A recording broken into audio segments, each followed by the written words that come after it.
Experience without theory is blind, but theory without experience is mere intellectual play. All our knowledge begins with the senses, proceeds then to the understanding, and ends with reason. There is nothing higher than reason. Science is organized knowledge. Wisdom is organized life. Two things awe me most, the starry sky above me and the moral law within me. He who is cruel to animals becomes hard also in his dealings with men.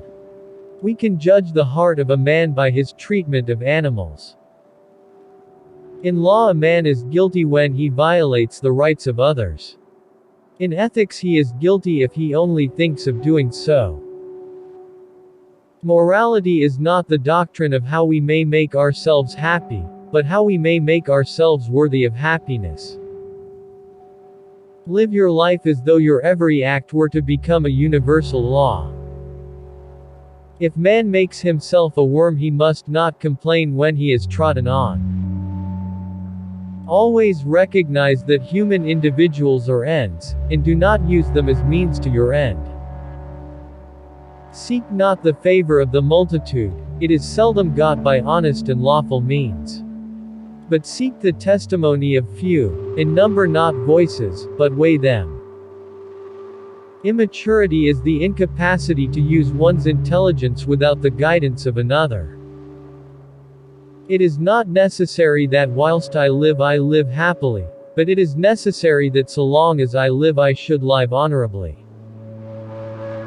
All the interests of my reason, speculative as well as practical, combine in the three following questions. 1. What can I know? 2.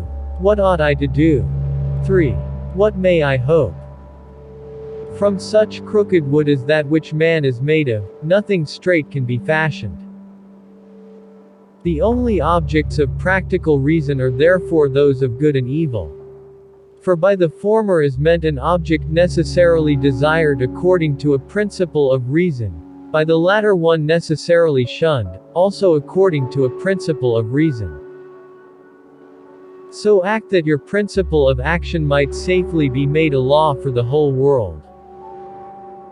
A categorical imperative would be one which represented an action as objectively necessary in itself, without reference to any other purpose. Even philosophers will praise war as ennobling mankind, forgetting the Greek who said, "War is bad in that it begets more evil than it kills."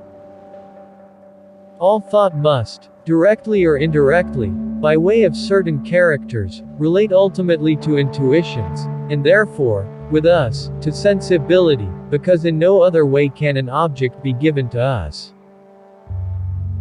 But although all our knowledge begins with experience, it does not follow that it arises from experience.